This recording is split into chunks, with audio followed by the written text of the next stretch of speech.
नमस्कार, बहुत बहुत स्वागत है आपका। आप देखना शुरू कर चुके हैं राष्ट्रपथ। आपके साथ मैं हूं अर्चना सिंह। विपक्ष की 2 बैठक हो चुकी हैं। तीसरी बैठक 31 अगस्त और 1 सितंबर को मुंबई में होने वाली है। ये बैठक बहुत महत्वपूर्ण होने वाली है। पिछली 2 बैठकों में कुछ खास हुआ नहीं। पहली बैठक में सिर्फ साथ आ गए, इसी को बड़ा अचीवमेंट मान लिया गया, जो पटना में हुई। दूसरी बैठक बेंगलुरु में हुई, उसमें सिर्फ नाम की घोषणा हुई, INDIA, Indian national development inclusive alliance, ये नाम घोषित किया गया, जिसका एब्रीविएशन था INDIA। ये नाम घोषित करके ही विपक्ष को लगा कि उसने बहुत बड़ा काम कर लिया है। लेकिन अब तीसरी बैठक जो मुंबई में होने जा रही है 31 अगस्त और 1 सितंबर को, उसकी जो बाकायदा फॉर्मल मीटिंग होगी वो 1 सितंबर को ही होगी। 31 अगस्त की डिनर पर सब नेता मिलेंगे। इसमें 5 मुख्यमंत्री मौजूद होंगे और 26 दलों के 80 नेता पहुंचेंगे। ये अभी तक बताया जा रहा है, कहा जा रहा है कि 26 दलों के 80 नेता पहुंचेंगे, 5 मुख्यमंत्री इस बैठक में शामिल होंगे। और ये तीसरी बैठक जो होगी, ये सबसे बड़ी बैठक कही जा रही है। मुंबई के ग्रैंड हयात में ये बैठक होगी। 31 अगस्त को शाम तक सोनिया गांधी भी पहुंच जाएंगी। डिनर पे सब नेता मिलेंगे अनौपचारिक तौर पर। उसके बाद औपचारिक तौर पर 1 सितंबर को बैठक होगी, जिसमें कई चीजें तय होंगी, या ये कह लीजिए कई चीजों का ऐलान होगा। इससे पहले दिल्ली में सब कुछ तय हो जाएगा। दिल्ली में ड्राफ्ट तैयार हो जाएगा। कॉमन मिनिमम प्रोग्राम, न्यूनतम साझा कार्यक्रम क्या हो। आपको याद होगा जब न्यूनतम साझा कार्यक्रम का सबसे पहले जिक्र किया था शरद पवार ने, शरद पवार सबसे ज्यादा इंटरेस्टेड थे कि वो कॉमन मिनिमम प्रोग्राम बनाएं इस विपक्षी गठबंधन के लिए, क्योंकि उन्हें पता था कि जो ये CMP बनाएगा वही इसका कन्वीनर बनाया जा सकता है। इसीलिए उन्हें बड़ी उम्मीद थी। लेकिन उसके बाद उनका क्या हाल हुआ ये आपको पता ही है। उनकी अपनी पार्टी ही नहीं रही, आधे इधर जाओ आधे उधर जाओ, और उनके पीछे कुछ बचा ही नहीं। वो और उनके पीछे उनकी बेटी, ऐसा लगता है 2 ही लोग बचे हैं अब शरद पवार के पास। इसीलिए उनकी हैसियत अब कुछ है नहीं, तो उनकी बात करना भी बेकार है इस गठबंधन में। अब इस बैठक में डिनर का आयोजन उद्धव ठाकरे कर रहे हैं। जब डिनर में चर्चा होगी तो तमाम अनौपचारिक बातें होंगी, लेकिन ये देखना होगा इस अनौपचारिक बातों में, अनौपचारिक वार्ता के दौरान, बैठक के दौरान कौन कौन शामिल होता है। दिल्ली में जो इससे पहले बैठक होने वाली है, जिसमें न्यूनतम साझा कार्यक्रम के ड्राफ्ट पर चर्चा होगी, जिसमें कन्वीनर कौन बने ये तय किया जाएगा। ये बहुत महत्वपूर्ण होने वाला है। और मैंने आपको बताया भी था कि इसीलिए कुछ दिन पहले नीतीश कुमार, जो सबसे पहले सपना देख रहे थे कन्वीनर बनने का, वो दिल्ली आए थे। लेकिन उनसे किसी भी नेता ने, न मल्लिकार्जुन खड़गे, न राहुल गांधी, न अरविंद केजरीवाल, विपक्ष के भी किसी भी नेता ने मुलाकात नहीं की थी। जबकि वो आए इसीलिए थे क्योंकि उनको ये एश्योरेंस चाहिए कि उन्हें ही इस गठबंधन का कन्वीनर बनाया जाएगा, क्योंकि उन्होंने ही सारी पार्टियों को, विपक्षी दलों को साथ लाने का काम किया। वो ही दर दर गए, उन्होंने ही जाके पूरी बारात इकट्ठा की है। लेकिन उनको ऐसा कुछ मिलेगा, उनको कन्वीनर बनाया जाएगा, ऐसा बिल्कुल नहीं लगता। सबसे बड़ा पद जो होगा वो, ध्यान रखिएगा, ममता बनर्जी लेंगी, या फिर उसके बाद कांग्रेस पार्टी का नंबर आएगा। कांग्रेस पार्टी ममता बनर्जी के लिए थोड़ा कॉम्प्रोमाइज कर सकती है, लेकिन नीतीश कुमार के लिए बिल्कुल नहीं, जिनको बेंगलुरु की बैठक में ही दूध से मक्खी की तरह निकाल कर फेंक दिया गया था। इतना परेशान हो गए कि बैठक छोड़कर आ गए थे। लालू यादव चाहते हैं कि नीतीश कुमार कहीं ना कहीं इसमें सेट हो जाए। इसीलिए लालू यादव कह रहे हैं कि कई कन्वीनर बनाए जाएंगे, 4-5 राज्यों को मिला के एक कन्वीनर बनाया जाएगा। अब ये तो समझ से परे की चीज है। अब जो छोटी छोटी पार्टियां हैं, जिनके 2 लोकसभा के सांसद हैं, जिनके 1 हैं, जिनके 0 हैं, वहां का आप एक कन्वीनर कैसे बनाएंगे? मतलब ये किस तरह से होगा? दरअसल लालू यादव ये क्यों कह रहे हैं? लालू यादव ने प्रपोजल दिया है कि कई कन्वीनर बनाए जाएं, ताकि सबके ईगो सेटिस्फाई हो पाए और सबको सेट किया जा सके। क्योंकि जब आप इतने लोगों को साथ लेकर चल रहे हैं और सबके सिर्फ अपने स्वार्थ हैं। अरविंद केजरीवाल इस मुंबई की बैठक में शामिल होंगे, ये बात, ये जानकारी सबसे महत्वपूर्ण है। अरविंद केजरीवाल इसमें शामिल होंगे। तमाम तनातनी चाहे कांग्रेस पार्टी और अरविंद केजरीवाल के बीच चली हो, कितनी भी एक दूसरे को बदजुबानी की जा रही हो, सब कुछ कहा जा रहा हो, ये कहा जा रहा हो कि हम 7 सीट पे लड़ेंगे, वो कह रहे हैं कि हम आपको पंजाब में क्यों दें, ये सब कुछ चल रहा है। गुजरात में हम साथ में नहीं लड़ेंगे, ये कांग्रेस पार्टी पहले ही कह चुकी है। दिल्ली के नेता, पंजाब के नेता साथ आने को राजी नहीं। इन सब के बावजूद अरविंद केजरीवाल शामिल होंगे, क्योंकि अरविंद केजरीवाल को पता है कि लोकसभा चुनाव में अगर कांग्रेस उनके साथ आती है तो उनका नुकसान नहीं, उनका फायदा है। और नुकसान किसका है? कांग्रेस पार्टी का।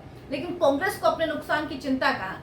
मैं कहती हूँ ना, कांग्रेस पार्टी में जो राहुल गांधी है, उन्होंने सोचा है कि पार्टी को डुबाएंगे नहीं, ऐसा डुबाएंगे कि निकल ना पाए। इसीलिए वो पत्थर बांध के कुदा रहे हैं पार्टी को, ताकि पार्टी निकल ना पाए, ऐसा डूबे कि फिर बाहर ना आ पाए किसी भी हाल में।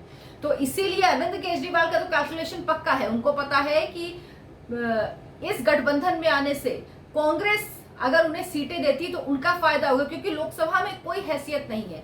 मात्र एक सांसद हैं जो उपचुनाव में जीते थे, इसके अलावा कोई हैसियत नहीं लोकसभा में। दिल्ली की विधानसभा में तो अरविंद केजरीवाल ने 62 सीटें जीती थी, लेकिन लोकसभा में नंबर 2 की जो पार्टी रही वो कांग्रेस पार्टी ही रही थी। और कांग्रेस पार्टी को आम आदमी पार्टी से कहीं ज्यादा वोट मिले थे लोकसभा के चुनाव में। विधानसभा के चुनाव में भले उसकी एक भी सीटें नहीं आई थी। ये सच्चाई जानते हैं अरविंद केजरीवाल, पंजाब की सच्चाई जानते हैं अरविंद केजरीवाल। इसीलिए वो चाहते हैं कि इस गठबंधन में वो साथ में रहे। अब अरविंद केजरीवाल की ये जरूरत है। वो चाहे जितना भी दिखाएं, जितनी भी तल्खी दिखाएं, उनके प्रवक्ता कितना भी कहें कि अगर इनको सातों सीट पर चुनाव लड़नी है तो साथ आने की जरूरत क्या है, लेकिन ये ध्यान रखिएगा, अरविंद केजरीवाल आखिर तक कोशिश करेंगे कि वो इसमें बने रहे। हाँ, अगर उनका स्वार्थ पूरा नहीं होगा, क्योंकि अरविंद केजरीवाल के बारे में समझ लीजिए निश्चित तौर पे कुछ नहीं कहा जा सकता।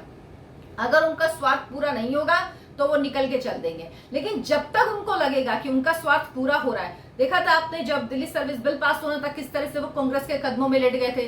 जिन राहुल गांधी को दिन रात पानी पी पी कर गाली देते थे, कहा कि राहुल गांधी तो इस लायक नहीं है कि उन्हें एक बार फिर से प्रधानमंत्री पद के उम्मीदवार के तौर पर पेश करे। कांग्रेस को उनको पेश ही नहीं करना चाहिए, वो इस लायक ही नहीं है, वो प्रधानमंत्री पद के दावेदार हो ही नहीं सकते, उम्मीदवार उनको बनाया ही नहीं जाना चाहिए। वो फिर उसके बाद कांग्रेस के सामने नतमस्तक हो गए थे। तो अरविंद केजरीवाल का जिससे काम पड़ता है ना, वो उसके सामने लेट जाएंगे, हाथ जोड़ लेंगे, पैर जोड़ लेंगे, कुछ भी कर लेंगे, और उसके बाद फिर जैसे ही मुंह घूमेगा, मतलब नहीं वैसी गाली देना भी शुरू कर देंगे। अभी छत्तीसगढ़ और मध्य प्रदेश में उन्होंने किस तरह से कांग्रेस पार्टी को लपेटे में लिया, ये मैंने आपको बताया ही था एक वीडियो बना के, कि छत्तीसगढ़ में किस तरह से सीधे सीधे हमले कर रहे हैं भूपेश बघेल सरकार पे। लेकिन वो इस गठबंधन में, विपक्षी गठबंधन में रहना चाहते हैं।